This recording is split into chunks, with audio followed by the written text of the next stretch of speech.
নমস্কার, আপনাদের সবাইকে পাপিয়া হেসেলের সাদর আমন্ত্রণ। আজকে নিয়ে চলে এসেছি একদম মুখে রুচি আনার মতন একটি স্যালাডের রেসিপি। তো চলুন শুরু করা যাক। প্রথমে এখানে একটি বড় সাইজের শসাকে কুচিয়ে নিয়েছি, তার সঙ্গে এখানে নিয়েছি একটি মাঝারি সাইজের পেঁয়াজ, একটি মাঝারি সাইজের টমেটো আর 3টে কাঁচা লঙ্কা ভালো করে কুচিয়ে নিয়েছি। নিয়ে সমস্ত একসঙ্গে মিশিয়ে নিলাম।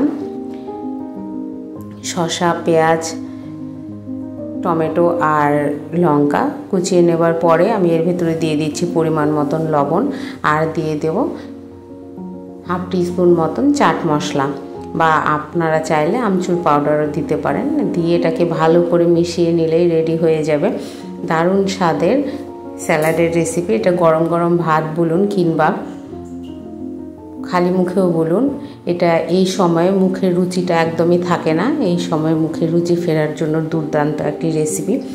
আজকের রেসিপি কেমন লাগলো অবশ্যই কমেন্টের মাধ্যমে জানাবেন। লাইক করবেন, শেয়ার করবেন বন্ধুবান্ধব আত্মীয়দের মাঝে, আর সাবস্ক্রাইব করে অবশ্যই আমার পাশে থাকবেন।